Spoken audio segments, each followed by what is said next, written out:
Son las 8:35 y hemos llegado, disculpe que me ría, ocurrió algo interno aquí jocoso.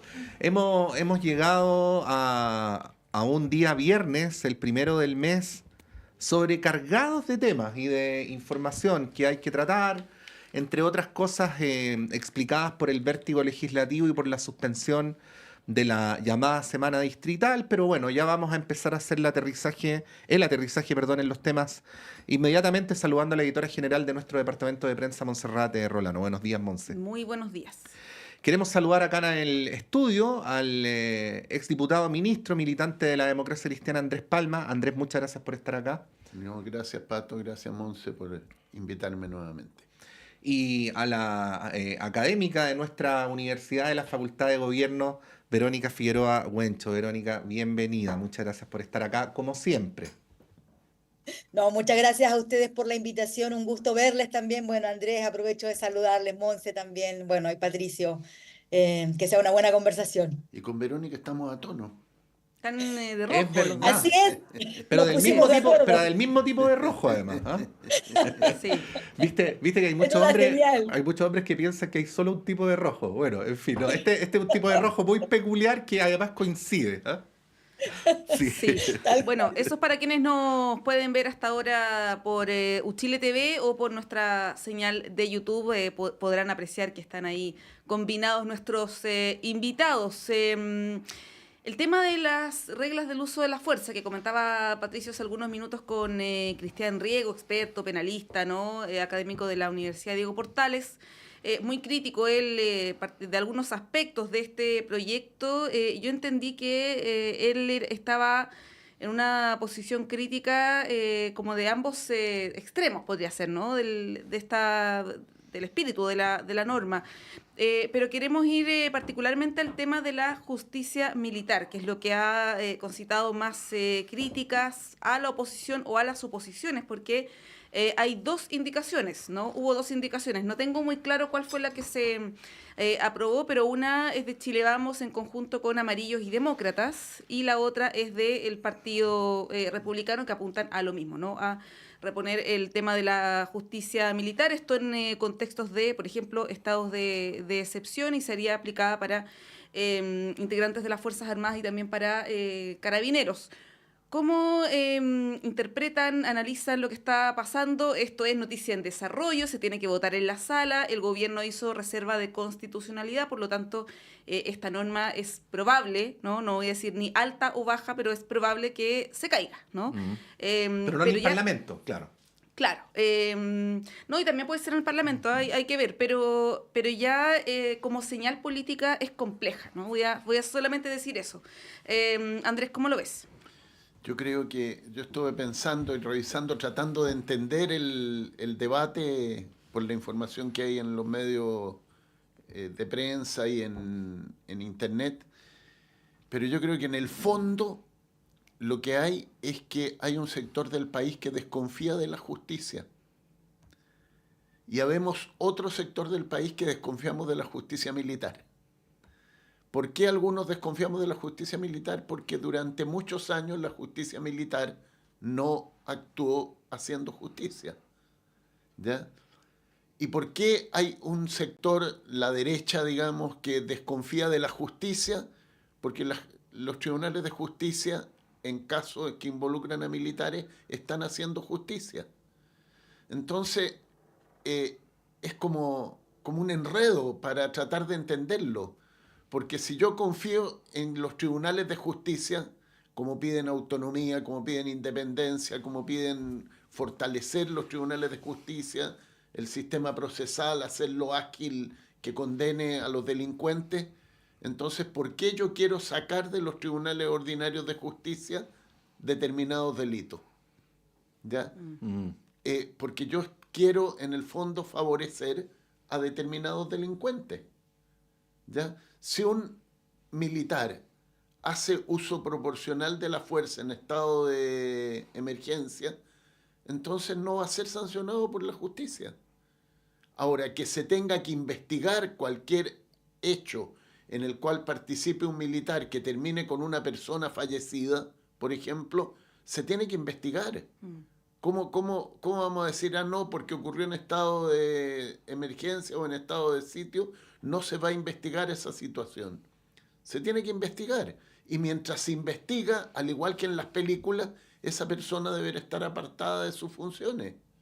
Digo, al igual que en las películas, porque uno ve en las películas, ¿no es cierto?, del mundo desarrollado, que cuando un policía o un militar causa un daño a una persona haciendo uso proporcional de la fuerza, mientras se investiga le dicen, deme la pistola. Claro, se le suspende. Se le suspende. ¿Ya? Entonces, eso es lo razonable. ¿Por qué hay que cambiar esa razonabilidad? Es por desconfianza en la justicia. Entonces, yo creo que tienen que decirlo así, tienen que transparentarlo. A mí me parece bien lo que ha hecho el ministro Elizalde, de decir que van a recurrir al Tribunal Constitucional si esta norma avanza, porque está fuera de las ideas matrices del proyecto. Claro. Pero eso mismo es algo que en el Tribunal Constitucional puede caerse o no caerse. Ahora tiene mayoría el oficialismo actualmente, sí. el TC, sí. Podría favorecer. Podría favorecer eso, pero hay que ver bien cuáles son las ideas matrices del proyecto. Sí, Verónica, en este tema, porque lo que señala Monse, que es lo de la justicia militar, es como la guinda de la torta, porque la discusión tiene varios pasos previos. Primero hubo una discusión donde el mismo presidente de la República advirtió ayer que hubiera prudencia sobre la proporcionalidad en el uso de la fuerza. Que se descartó. Que se descartó. Y que, dicho en palabras del diputado Winter, que suele ser, uno puede estar de acuerdo o en desacuerdo, pero que suele resumir bien ideas más largas, no es lo mismo ir a una protesta de la Junji que a una protesta de los trabajadores de la Junji que a un operativo en una población donde hay crimen organizado, ¿no?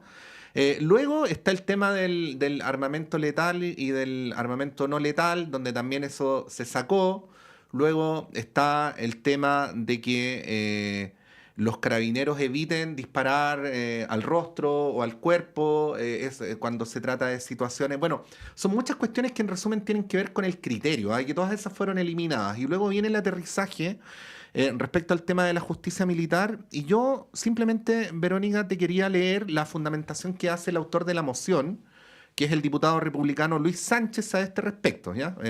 Cito textual, como solemos decir acá. La invitación es a los colegas y al gobierno a que podamos ponernos de acuerdo en el traspaso de competencias de esto a los juzgados militares, porque ya no es un tema de desconfianza, es un tema de los hechos, de las pruebas que están enfrente de todos nosotros, de que la justicia no está funcionando para los militares, la justicia no está funcionando para las policías. Cierro comillas y te doy la palabra. Bueno, la verdad es que hay tanto que decir, es difícil, ¿no? Ustedes lo han mencionado también anteriormente y Andrés también hace alguna referencia, ¿no? La cantidad de información y de discusión, ¿no?, que se está dando, que incluso hace un poco complejo el poder ordenar tantos temas que se ponen en la agenda. Yo en primer lugar quisiera decir que ya que se dé esta discusión y este debate, a mí me parece tremendamente peligroso, ¿no? Movidos por una emocionalidad, movidos obviamente por una coyuntura y una situación que es compleja, una situación que se está investigando, empiezan a abrirse una serie de puertas que pensamos que en algún momento no íbamos a volver a abrir. Y que uno pensaría, ¿no?, a propósito del rol que tienen las y los legisladores, que discusiones como esta se dan en un estado obviamente de serenidad, ¿cierto?, con mirada de largo plazo, pero sobre todo con responsabilidad.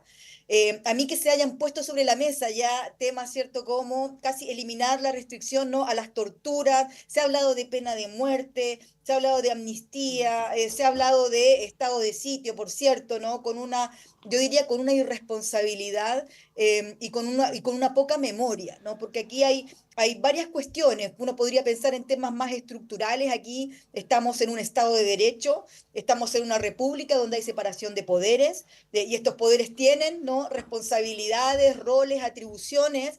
Volver nuevamente a abrir la discusión de que existan tribunales militares y que bajo ciertas condiciones, aun cuando en estas mociones que se han presentado se establezcan las circunstancias en las cuales los militares serían juzgados por sus propios tribunales, ya de alguna manera no nos habla de que no se está cumpliendo el debido proceso. Es decir, ¿cómo vamos a pensar que tribunales militares van a tener la suficiente autonomía, ¿cierto? Independencia para tomar decisiones respecto de personas que forman parte de sus instituciones. Y hemos tenido también, ¿no? De alguna manera, evidencias claras de eso. O sea, el caso, creo yo, ¿no? De Rodrigo Rojas de Negri, de Carmen Mm. Gloria Quintana, tiene que ver con, o de alguna manera nos pone en evidencia de cómo hemos, el que llegue, ¿cierto? La justicia ha sido lenta cuando participan tribunales de estas características. A mí me parece que ahí hay un primer elemento que es muy complejo, ¿no? Esta idea de meter una serie de argumentos que no se sostienen si uno lo piensa solamente en pensar que estamos, como decía, en un Estado de Derecho, en una república con separación de poderes, pero luego también las premisas en las que se sustenta esto es lo otro peligroso también. Nosotros venimos saliendo de un estallido social, que aún cuando algunas personas quieren poner, ¿cierto?, o tapar el sol con un dedo, hay allí circunstancias que no han sido resueltas de desigualdades, de insatisfacciones, de vulneración y de violación a los derechos humanos, donde tampoco han habido las respuestas oportunas y hay una sensación también de desazón sobre eso, de las policías que no saben actuar con responsabilidad, de policías que no tienen la formación, y ahí coincido plenamente con Andrés. Hay un tema que es clave, que es cómo incidimos en la formación, en los currículums de las policías, ¿cierto?, de las fuerzas de orden y seguridad pública, pero también de las Fuerzas Armadas, cuando hoy día se han convertido en un actor clave, al parecer, también para resguardar la seguridad interior del Estado. No hay formación en derechos humanos. Si uno piensa en términos globales, la ciudadanía en general en los últimos años no hemos tenido formación, educación cívica, que permita también a la ciudadanía ejercer un control social respecto de las actuaciones de las policías que forman parte del Estado.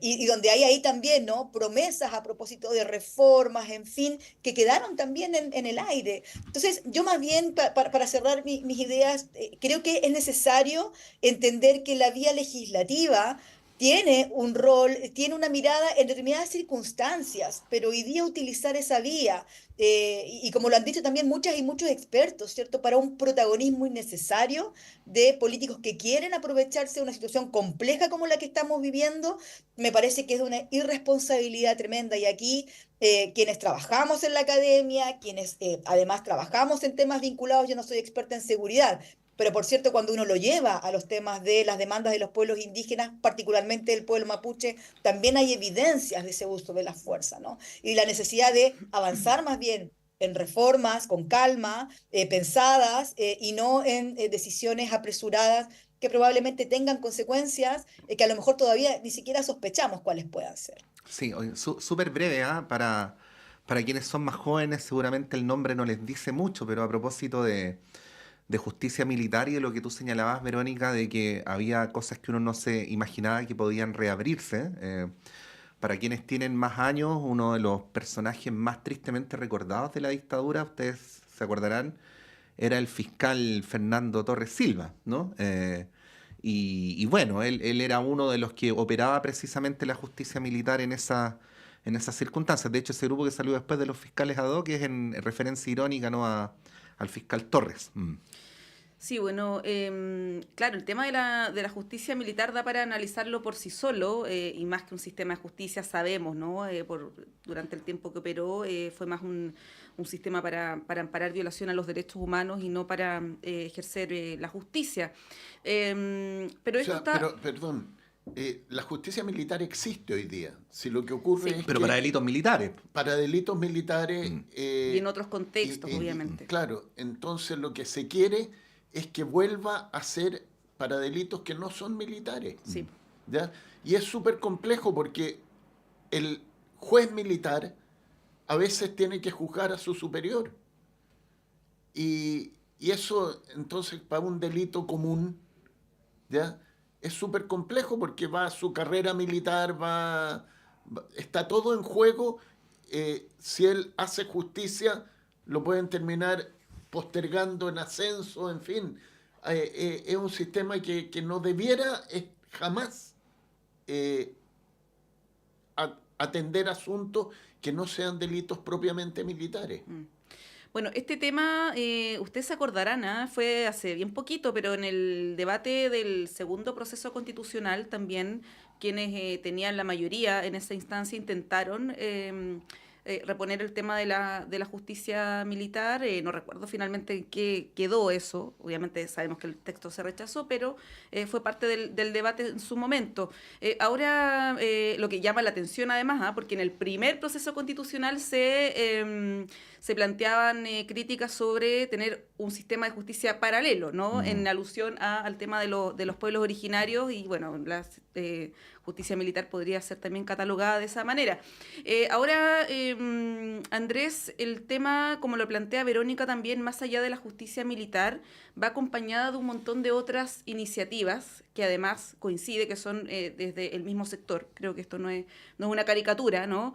Estamos hablando, por ejemplo, de amnistiar a carabineros que hayan cometido violaciones a los derechos humanos.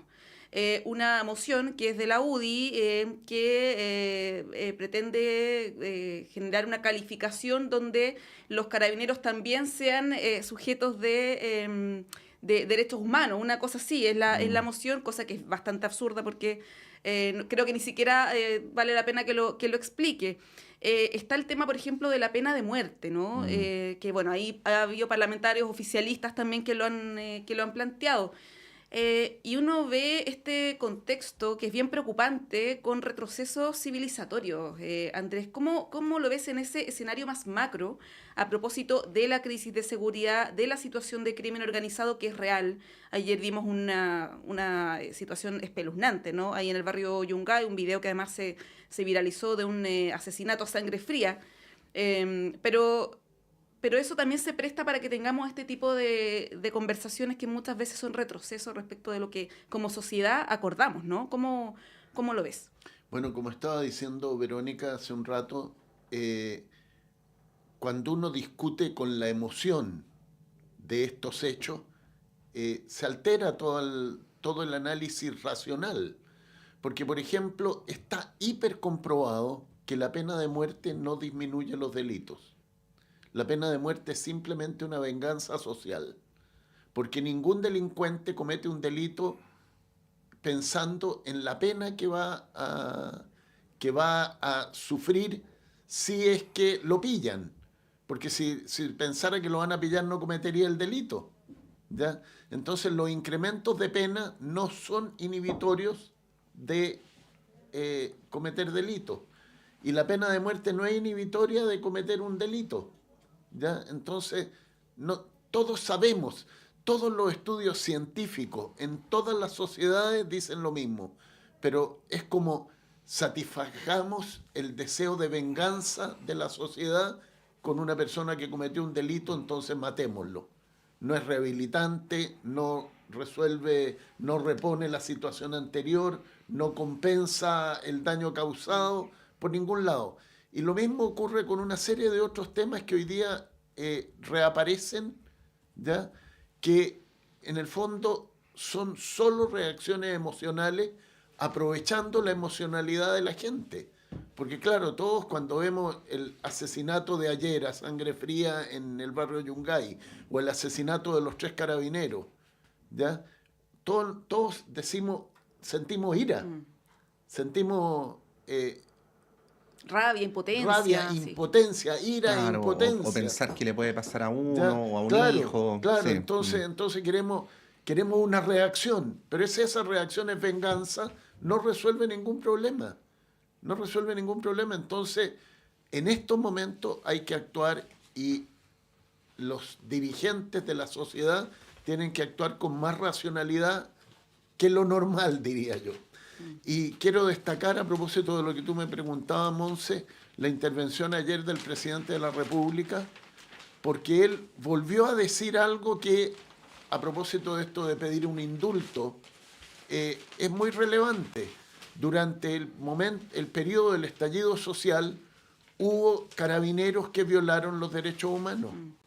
Entonces, hoy día es como si estamos persiguiendo a los pobres carabineros. No se persigue a los pobres carabineros, se persigue a un oficial en algún caso. En general son oficiales, entiendo yo, pero también hay suboficiales o tropas, pero la mayor parte son oficiales que excedieron su deber de proporcionalidad, que violaron derechos humanos, que dispararon y dejaron gente ciega, que a una hoy día senadora de la República le dispararon y la dejaron ciega. Entonces, cometieron delitos, se sobrepasaron en el ejercicio de sus funciones y violaron derechos humanos. Entonces, ocultar eso o decir es una persecución al cuerpo de carabineros, no es una persecución al cuerpo de carabineros, es al carabinero que usó mal la fuerza que la sociedad le entrega para que reprima manifestaciones. Si uno la usa mal y comete una falta o comete un delito, debe ser sancionado por ello. Como cualquier ciudadano. Sí, como cualquier ciudadano. Verónica, de alguna manera está relacionado con esto, porque lo que estamos discutiendo de esta agenda legislativa es consecuencia directa de lo que ocurrió el sábado pasado en la mañana, ¿no? En la madrugada, en Cañete.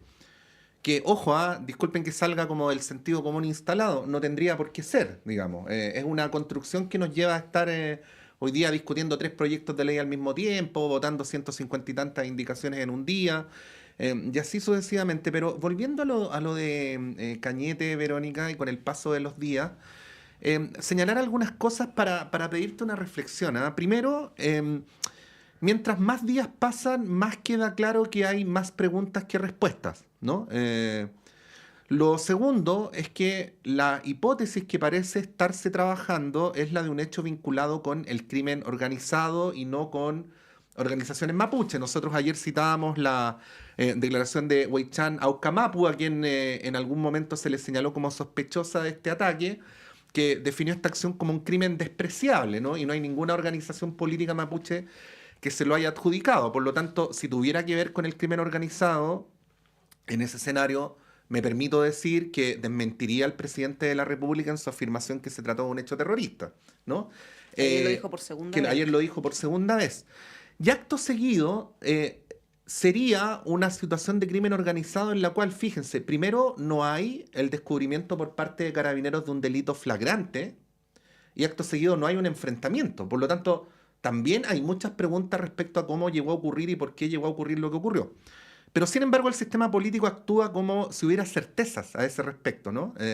O sea, no sabemos qué ocurrió, pero actuamos como si supiéramos qué ocurrió y estamos legislando en función de eso, ¿no? Y finalizo con esto que nadie lo dijo en las primeras horas luego del ataque, que es una situación muy anómala en un contexto en el cual el gobierno había logrado reducir significativamente la violencia en la zona.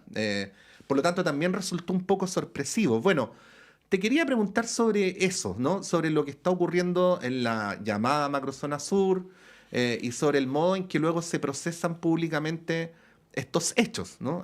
A propósito de estos enunciados que yo te hacía.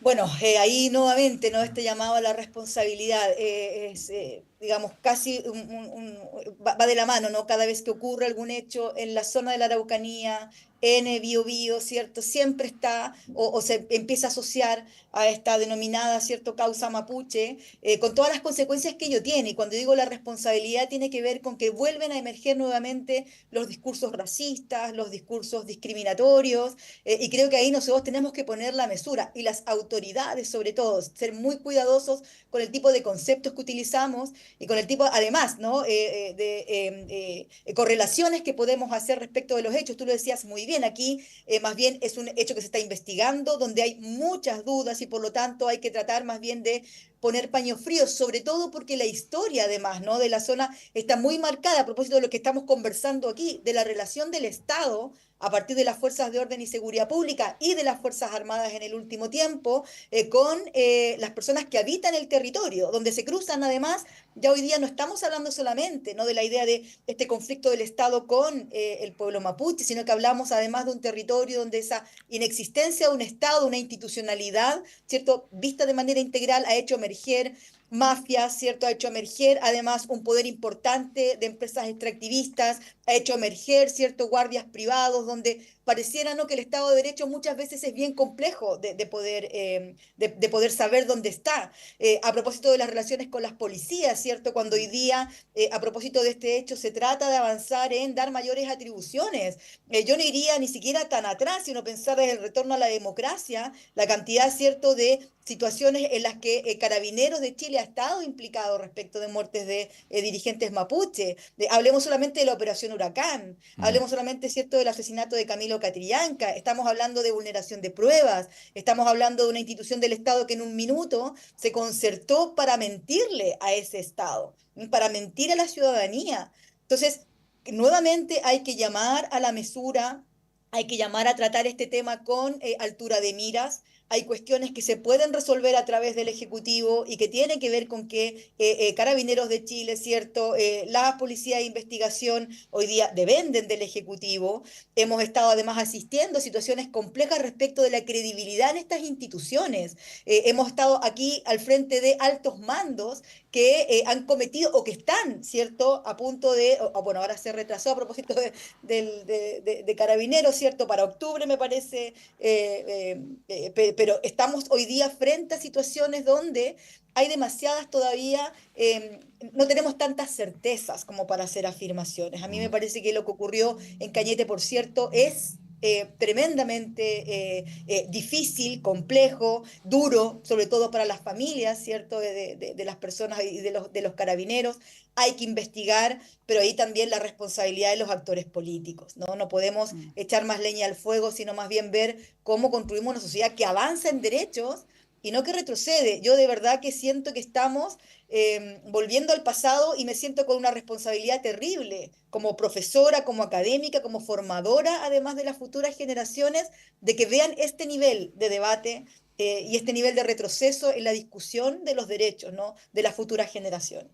Sí, es imperativo, Verónica, Andrés, Pato, y urgente fortalecer a las policías, ¿ah? Fortalecerlas, modernizarlas, mejorar su funcionamiento, entregarles mayores herramientas también para que puedan hacer su trabajo, sobre todo en este contexto de la crisis de seguridad. Pero eso no debe implicar entregarles una carta blanca para que puedan hacer lo que quieran. Algunos lo confunden con eso porque están situaciones en nuestra historia reciente, como menciona Verónica. Hay situaciones y no hay que escarbar tampoco hace muchos años. Estamos hablando de menos de una década, donde ha habido ocultamiento de pruebas, montaje. Hay una lista de personas asesinadas por Carabineros. El más probablemente emblemático es Matías Catrileo, está Jaime Mendoza Collío y hay otros más, ¿no? Entonces eso no lo podemos pasar por alto porque son cosas que han ocurrido y fortalecer a las policías implica evitar que esto vuelva a ocurrir. Eso para el bien de ellos y de nosotros como sociedad. Por lo tanto, es también una reflexión que ha escaseado harto en el debate público a propósito de estos casos. Y en los casos que tú estás diciendo, Monse, la justicia ha logrado determinar que se han cometido delitos. Así y es. ha sancionado a los responsables de esos delitos. Y eso es lo que quieren indultar sectores políticos hoy día. Entonces, el retroceso que ellos pretenden en la sociedad es muy grave. No, y además hay otro dato que no se menciona, que es que el apoyo ciudadano a Carabineros aumenta significativamente en gobiernos donde estos hechos no ocurren o disminuyen. O sea, es un círculo vicioso pretender que si se le da manga ancha a Carabineros van a estar mejor, porque, a ver, voy a decirlo directamente, las violaciones a los derechos humanos más graves ocurridas en los últimos 34 años ocurrieron en el gobierno del expresidente Piñera, y ahí fue donde Carabineros tuvieron los más bajos niveles de apoyo ciudadano, ¿no? Entonces, incluso para la propia institución es importante que haya límites frente a ese tipo de hechos. ¿Qué les parece si vamos a un breve alto y seguimos conversándolo a la vuelta? Son las 9:03 en la Radio Universidad de Chile, en la red de radios que piensan y en Uchile TV.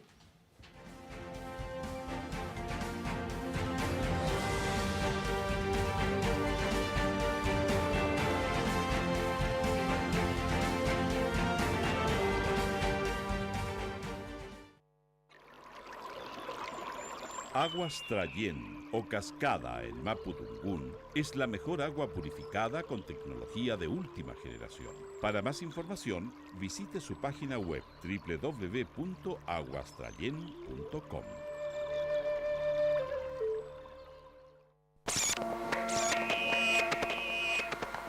Perdidos en el espacio.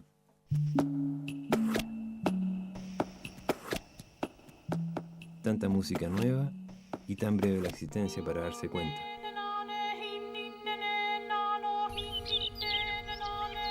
Perdidos en el espacio. Lunes, 22 horas. Sala Máster de Radio Universidad de Chile presenta... Radio Universidad de Chile los quiere invitar a disfrutar este próximo jueves 9 de mayo el primer concierto en Sala Máster del músico mexicano El David Aguilar.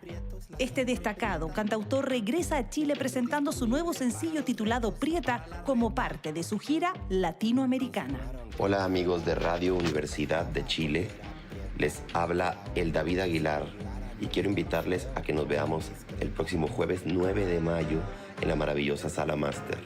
Nos vemos pronto en Santiago de Chile. Los esperamos en este reencuentro musical entre el compositor mexicano El David Aguilar y el público chileno. Jueves 9 de mayo, Sala Máster de Radio Universidad de Chile. Miguel Claro 509, Providencia. Apertura de puertas 19:30 horas. Inicio del show 20 horas en punto. Entradas disponibles en portalticket.cl y más información en salamaster.cl.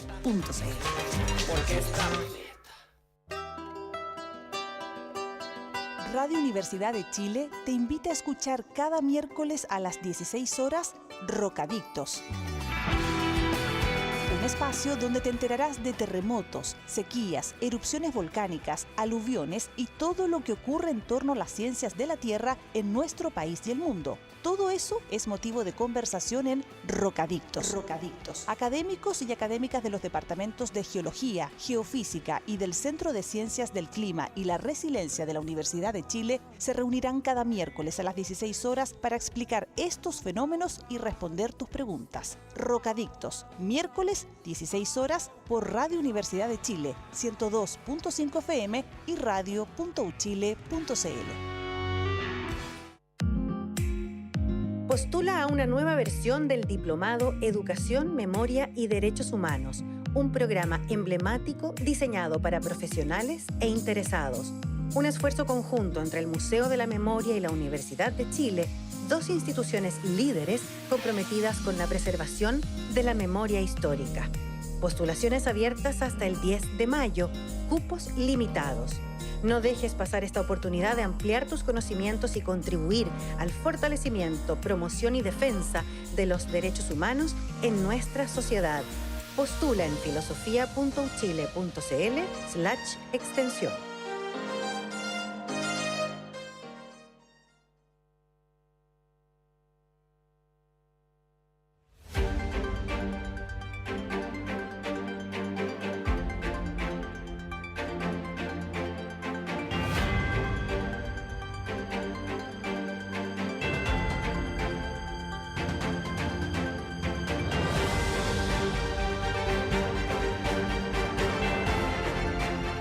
Con 7, continuamos en Radio Análisis. Bueno, lo dijimos, ustedes que están súper bien informados lo saben, que es un viernes intenso, lleno de temas para conversar, y lo estamos haciendo, por supuesto, muy gratamente, y no lo digo por relaciones públicas, sino porque lo sentimos muy de verdad con Verónica Figueroa Huencho, Andrés Palma, de aquí en el estudio con Monserrate Rolano.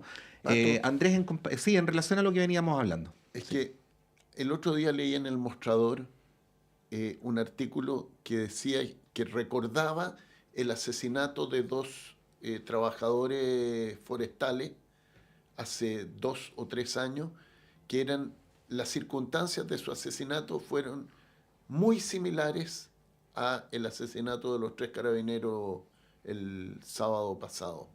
Muy similares, o sea, fueron acribillados en una camioneta y no se ha logrado determinar, el artículo decía, no se ha logrado determinar ni qué, o sea, está absolutamente en la misma situación que el día que se descubre ese crimen hasta el día de hoy. No se ha logrado encontrar culpable. Y cuando uno, a propósito de lo que tú decías, de que hay muchas preguntas, uno se pregunta ¿por qué andaban los policías sin su chaleco antibala? ¿Por qué estaban sin casco? ¿Por qué se bajaron del vehículo? ¿O no? Porque el vehículo no está acribillado de balazos.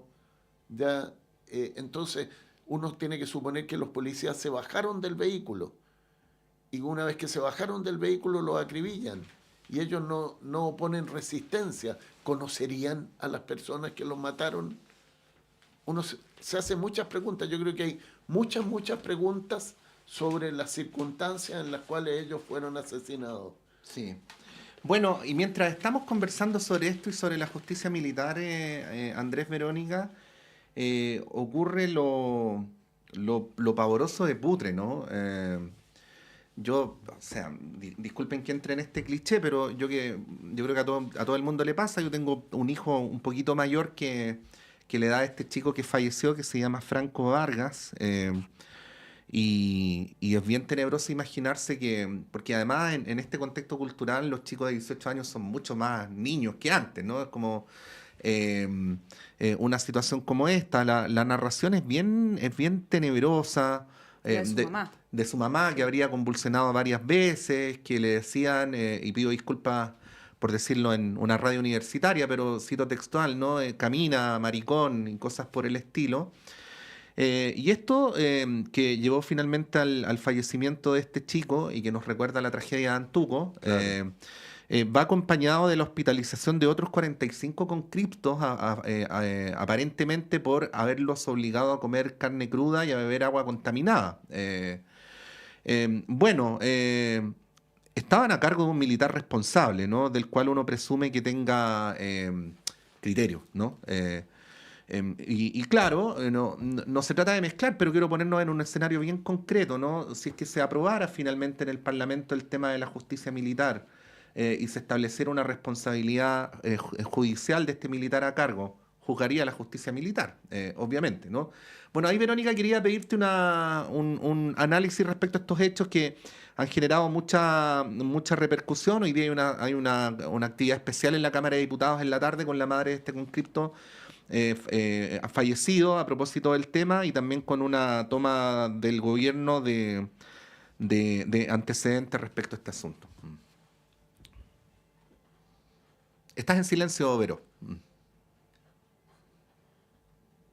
Sigue en silencio.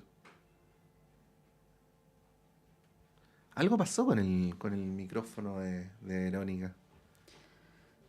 Sí, bueno, por mientras podemos partir con Andrés, mientras arreglamos el tema del audio. Solo un comentario. Que sí, yo entiendo que ese es un tema exactamente que debe ver la justicia militar. Sí, sí, tienes toda la razón. Es un delito militar. Sí. O sea, el oficial a cargo los sobrecargó a esos conscriptos y a este conscripto en el cumplimiento de funciones militares. En el cumplimiento de funciones militares. Sí, tienes toda la razón. Hacerlo marchar cuando él no podía marchar, estaba con vómitos, no sé, en fin. Y exigirle y maltratarlo de la manera en que está descrita ahí. Eso es torturarlo, en el fondo. Es un delito militar, o sea, es una falta de criterio, pero esa falta de criterio pasa de falta de criterio a ser delito. ¿Ya? O sea, como tú dices, Monse, es como torturarlo. Sí, la causa es insuficiencia cardíaca, y la insuficiencia cardíaca habría sido porque este chico colapsó físicamente frente a las obligaciones de seguir las instrucciones de este militar en este campamento. Claro, y hay que ver si le prestaron ayuda o si lo dejaron botado, en fin, hay responsabilidades del mando y del instructor, sin duda alguna. Sí, Verónica, ahora sí. ¿Me escuchan? Ahí sí, totalmente. Bueno, muy bien.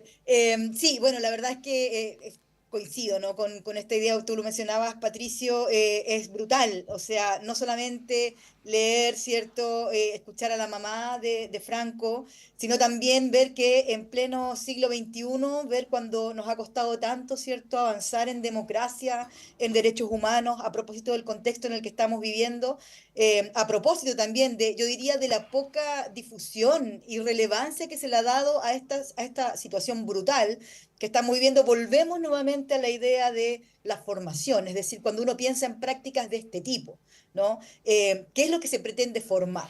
¿Qué tipo de valores, competencias, habilidades uno podría pensar que están detrás, ¿cierto?, de la brutalidad de someter a jóvenes a este tipo, ¿no?, de prácticas? ¿Cuál es la idea, cierto, o el espíritu que está detrás de una institución del Estado al momento de tratar de esa manera o someter, como decíamos, a estos jóvenes a condiciones climáticas, cierto, condiciones además de alimentación, a la vejación, incluso al maltrato, cierto, a este trato además discriminatorio por el tipo además de palabras que utilizaban, ¿verdad?, en contra de Franco? A mí me parece que ahí hay un tema, y ese es el tema que tenemos que relevar. O sea, ¿cuáles son los espacios finalmente de esa libertad que tienen instituciones como estas para continuar con prácticas que claramente no solamente atentan contra los derechos que tenemos en nuestro país, sino también con convenios y tratados internacionales que han sido muy claros al respecto? A mí me parece que cuando hablamos a propósito de fortalecer la institucionalidad, de fortalecer atribuciones, nuevamente discutir respecto de los currículum, discutir respecto de la formación, meternos nuevamente a pensar cuál es el tipo, ¿no?, de principios, de valores que estamos formando en personas que en algún momento van a formar parte de estas instituciones, que podrían formar parte de estas instituciones, que podrían formar parte de espacios de decisión de estas instituciones.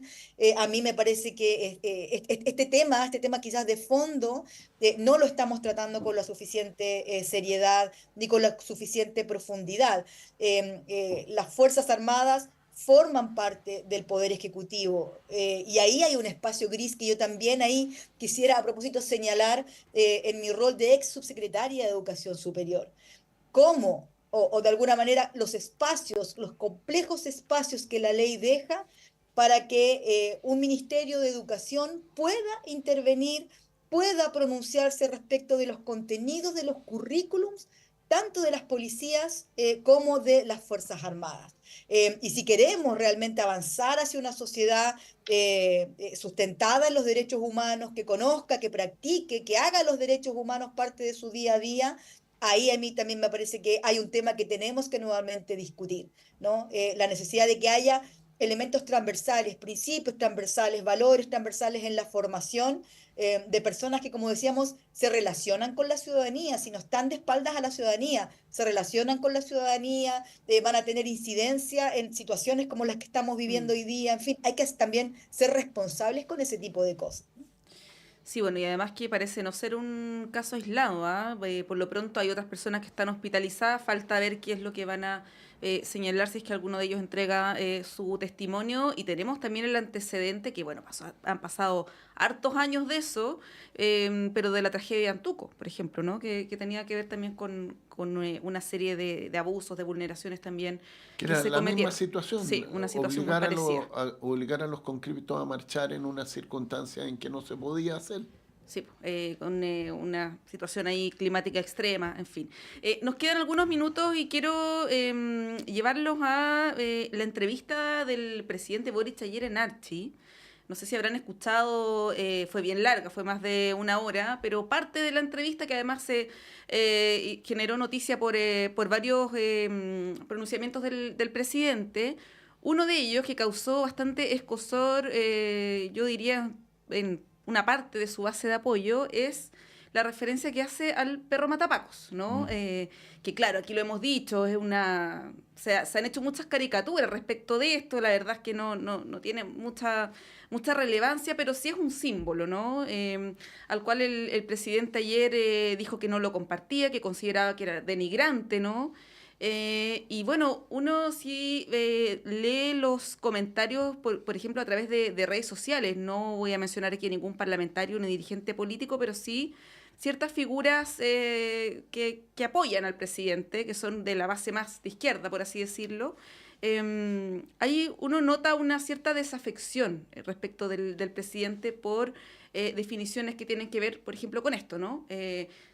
Para ser justo, el presidente también dijo ayer el tema de los derechos humanos durante el estallido, que sí se violaron y que no tenía sentido desmentirlo, pero acto seguido hace esta alusión y además sin que nadie le preguntara, porque él mismo habla del perro matapaco generando toda una ola de reacciones. Tiene otras definiciones también sobre su relación con el presidente de la CPC, ¿no? Hay hartas cosas que plantea, pero particularmente quiero ir a esto, porque creo que es muy sintomático de la relación del presidente Boric con su base de apoyo, ¿no? Que generalmente está entregando señales hacia la izquierda, más izquierda, por así decirlo, pero también está entregando señales al otro sector, constantemente. Yo creo que en esto sí que ha habido harta coherencia. ¿Cómo es mi interpretación? Ustedes pueden no compartirla. Andrés, ¿cómo ves eso desde ese plano? Bueno, el presidente de la República habla desde un lugar en que ninguno de nosotros se ha puesto, ¿no? Como decía Elwin, el hábito no hace al monje, pero le imprime carácter, o como dice Boric, habitar el cargo. Habitar el cargo hace mirar las cosas con un enfoque diferente, pensar en todos los posibles auditores de cada palabra que dice. No le habla solo a su gente, sino que le habla al conjunto del país. Y yo creo que a mí me llamó la atención porque yo nunca vi el perro matapacos, y el concepto del perro matapacos para mí era una caricatura, era algo medio festivo, nunca lo vi como un insulto a Carabineros, ¿ya? Yo recuerdo que tengo una foto de mis nietos en el carnaval de Vicuña del año 2020, justo antes de la pandemia. Nosotros estábamos de vacaciones y estábamos en Vicuña y era el día de carnaval. Y había carros alegóricos que pasaban por la plaza de Vicuña y uno de los carros alegóricos era el perro matapaco. Y nadie deducía de eso que el objetivo de ese camión era invitar a asesinar carabineros. Invitar a asesinar carabineros. Y estaban los carabineros cuidando el ¿cómo se llama? El circuito del carnaval y había, así como el perro matapaco, otros carros alegóricos. Entonces, claro, pero por otro lado, uno dice, usar palabras van generando naturalidades en la sociedad. El lenguaje crea realidad. El lenguaje crea realidad y naturaliza algo. Entonces Matapaco, ¿querrá la figura del perro Matapaco incentivar el desprestigio de Carabineros o el ataque a Carabineros? A mí no me da esa impresión. ¿Ya? Es como si le hubieran puesto el perro que persigue a los carabineros, porque ese es el origen del perro matapaco. En manifestaciones estudiantiles, sí, pues el Osach le ladraba a los carabineros, ¿ya? Entonces alguien le dijo el perro matapaco, pero era festivo esto. Pero por otra parte, el lenguaje crea situaciones, entonces no es bueno insistir en ello, no será bueno insistir en ello, pero tampoco tomar algo que es medio festivo, porque la gente se reía con el tema del perro matapaco. Pero para otra gente esto se transformó en un símbolo, seguramente como lo vio el presidente Boric, ¿ya? De una agresión a Carabineros. Para mí no era eso. Pero es que además era un contexto bien distinto, pues si hace 5 años estábamos... Ahora, el perro matapaco no es del estallido social, es previo. No, es previo al estallido social. Es social. como el principio de la década pasada, algo así. Es como del... Claro, que estamos... Igual a mí me sorprende a mí mismo dando la biografía de un perro callejero. No, pero yo iba a las implicancias políticas, no quería hablar del perro. No, era mi punto. Es obvio que el trasfondo es otro, ¿no? Pero claro, el origen era un perro callejero negro que le ladraba a los... En particular le ladraba a los guanacos, a los carros lanzaguas, ¿no? Cuando iban a las protestas afuera de la USACH.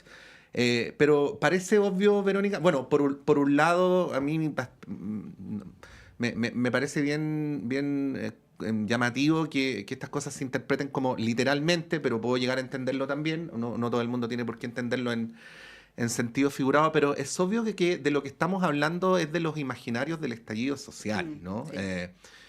Y es probablemente en lo más profundo eso lo que ayuda a explicar lo que Montserrat definió como una desafección de un sector de la base del presidente con él. Y solamente para refrendar lo que ella decía respecto a la reacción en redes sociales, hoy día a esta hora el trending topic número 1 en ex Twitter, es un hashtag que dice "Te amamos negrito", ¿no? Viene a ser como la respuesta crítica a lo dicho del presidente Boric. En lo superficial esto es hasta hilarante, pero creo que el trasfondo político es súper interesante, ¿no? Así es que ahí, Verónica, quería preguntarte cómo lo ves tú. Uy, bueno, ahí hay también, ¿no? Varios elementos. Yo creo que hay un tema que señalaba Monse que tiene que ver con esa desafección, ¿cierto? No hay que olvidar que el contexto en el que emerge, ¿cierto?, una candidatura del actual presidente es en un contexto de estallido, es en un contexto de al menos un sector de la población, ¿cierto?, que soñaba con una nueva constitución, con cambiar estas reglas del juego. Recordemos que en el estallido, ¿cierto?, emergen múltiples figuras, figuras con las cuales había una parte de la población con la que se identificaba. Estaba Nalcaman, estaba este dinosaurio, estaba Pareman y estaba el perro Matapaco, un quiltro, ¿no? Un perro quiltro callejero que participaba de las protestas, y ese era el espíritu de alguna manera con el cual había un porcentaje de la población que salió a marchar, esta marcha del millón, que se identificaba con estos símbolos que representaban la emergencia de estas voces nunca escuchadas, ¿no? De estos espacios nunca visibilizados, de la posibilidad de poner en debate, ¿cierto?, las exclusiones. No olvidemos que en ese contexto, además, ¿cierto?, emergió con fuerza también una serie de símbolos propios de los pueblos indígenas y que de alguna manera estuvieron a disposición de toda la ciudadanía de apropiarse estos conceptos del huaychafe, ¿cierto?, de la propia Huenufoye. Era un contexto también, no solamente de mucha emergencia, sino también de mucho debate y mucha reflexión. Y yo lo miro desde esa manera, lo miro como una oportunidad en la cual pudimos incluso ponernos de acuerdo de poder votar la posibilidad de tener una nueva constitución. Y creo que si bien uno puede mirarlo, es verdad, caricaturescamente, de lo que significa la figura del perro matapacos, es imposible disociarlo de un espíritu, incluso un poco romántico de lo que fue en esa época. Y claramente uno no está aquí diciendo, ¿no?, que literalmente el nombre de este perro representa un espíritu, si no tendríamos que hacer un análisis súper, ¿cierto?, minucioso de otro tipo de apodos o de nombres que se han utilizado en otros contextos también. A mí sí lo que me preocupa es la banalización de el estallido social, aun cuando se diga, ¿cierto?, que es verdad que hubo violaciones a los derechos humanos, hubo más de 400 mutilados. Yo me pregunto, cuando hoy día estamos debatiendo estos temas, ¿cierto?, y nos centramos, o se centra la atención, ¿no?, sobre todo de los medios en la literalidad, ¿cierto?, del nombre del perro Matapaco. Bueno, ¿qué pasa, no?, con Gustavo Gatica? Aquí también lo decía Andrés, ¿cierto?, ¿qué pasa con la senadora Campillay? Que de alguna manera representan a tantos mutilados, ¿cierto?, y mutiladas durante el estallido social. A mí me preocupa de verdad, me preocupa de manera profunda la poca memoria, una memoria de corto plazo que tenemos, cómo nos hacemos cargo finalmente de esto, cómo generamos espacios de convivencia real. Si no hay memoria, si no hay verdad, sabemos que es imposible avanzar en eso. Entonces, a propósito de todo lo que hemos conversado en este programa, volver a llamar a la responsabilidad, volver a actuar con criterios de equidad y justicia intergeneracional, volver a pensar qué es lo que le queremos legar a las próximas generaciones, que las pasiones y los intereses momentáneos, políticos, partidistas en gran medida, no nos permitan ver, ¿cierto?, qué es lo que queremos más allá. De verdad que yo estoy muy preocupada e insisto, lo digo como madre, lo digo como ciudadana, lo digo como formadora, lo digo como parte de una institución que tiene que contribuir a elevar el nivel del debate. Llamar a las autoridades de verdad a actuar con responsabilidad.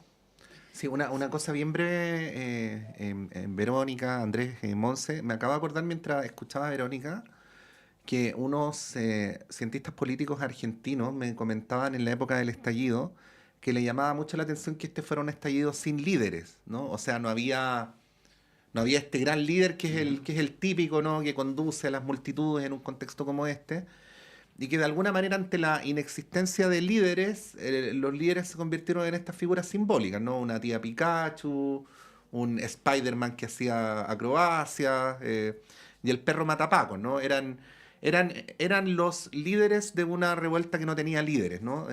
Y de alguna manera, semiológicamente, eso explica también por qué, porque estamos hablando del perro Matapaco y no estamos hablando de una persona, ¿no? Son símbolos, y lo que está detrás, y ahí, Andrés, te doy la palabra para cerrar, es una relectura crítica por parte de algunos sectores, incluso autocrítica de lo que fue el estallido, ¿no? Eso es lo que está en el trasfondo y por eso que genera tanta molestia con lo que dijo el presidente ayer, que insisto, lo mencionó sin que nadie se lo preguntara, ni siquiera lo llevara hasta ese tema. Cuestionar una figura que es un símbolo del estallido social finalmente también es hacer una especie de relectura de lo que ocurrió. Y que es, por lo menos en el relato de muchos dirigentes políticos, pareciera ser hegemónico, ¿no? Esta idea también que apunta hacia una situación que tuvo que ver más con lo delictual, ¿no? Que con lo social. Es un relato que se ha ido instalando de a poco y que ha permeado también a la sociedad. ¿Cómo lo analizas desde esa perspectiva? Porque el presidente Boric salió electo en ese contexto, ¿no? Con ese influjo. Claro, y hablando del tema de los indultos, ¿no? De los presos de la revuelta, o sea, bien distinto a lo de ahora. Bueno, yo creo que uno tiene que mirar... a ver, el tema del perro Matapaco en realidad no lo puso el presidente. En la entrevista lo puso el presidente, pero había salido por dirigentes de oposición en los días previos. Sí, hace rato que... ¿Ya? Entonces el presidente se hizo cargo de un tema que estaba en el aire. Yo creo que nunca vi el símbolo del perro Matapaco, como lo decía hace un momento, como un tema anticarabinero en sí. ¿Ya? Era como un símbolo de la revuelta, como dices tú, como algo muy festivo, así como la tía Pikachu o... Algo era el sensual y estúpido Spider-Man, ese era sí, otro, sí. Eran símbolos de una manifestación masiva, ¿ya? Era como juntarse en la Plaza de la Dignidad, ¿ya? Y todos hablábamos de la Plaza de la Dignidad, era como, ya le habíamos cambiado el nombre a la Plaza Italia o a la Plaza Baquedano por Plaza de la Dignidad, ¿ya?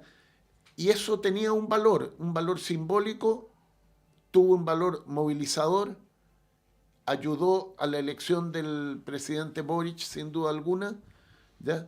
Pero voy a decir una cosa que en mi núcleo familiar hemos comentado muchas veces. Al presidente Boric le llegó la presidencia de la República, ¿ya? Él no iba a ser candidato, él fue candidato porque no tenían otro nombre. Pero el Frente Amplio nunca pensó que iba a ganar las elecciones en esta vuelta, ¿ya? Entonces, para él, todo es releerlo. Hasta el perro Matapaco, él lo relee, porque nunca se preparó, digámoslo así. Evelyn Matei lleva, ¿cuánto? 30 años, 40 años buscando la presidencia de la República, a ver si le llega ahora. Michelle Bachelet estuvo 10 años buscando la presidencia de la República. Ha sido bien destemplada Evelyn Matei en el último tiempo para querer buscar la presidencia de la República. Pero lleva no sé cuántos años buscándola. ¿Ya? Gabriel Boric no buscaba la presidencia de la República y fue electo presidente de la República. Entonces, él se siente en la obligación de releer todo lo que acontece, porque de alguna manera él está viviendo algo que no lo había pensado antes. Sí, el tema es cómo lo interpreta eso el 30%, ¿no? Su base de apoyo que se ha mantenido ahí intacta. Sí. Pero bueno. Estamos llegando al final de este panel, porque nuestro noticiero continúa y nuestra programación no para. Así como decía un expresidente de la República, esta radio funciona 24/7. ¿Eh? Verónica Figueroa Buencho, muchas gracias. De verdad, no como ese... Pero no con las mismas personas, por cierto. Verónica Figueroa Buencho, muchas gracias, que estés muy bien, que tengas buen fin de semana. Chaltumay, muchas gracias, muchos saludos para ustedes y saludos a Andrés, por cierto, también. Andrés Palma, muchas gracias. No, gracias a ustedes y buen fin de semana también. Con Montserrat Rolano vamos a un breve alto y a la vuelta Claudio Medrano con ustedes y con más conversaciones.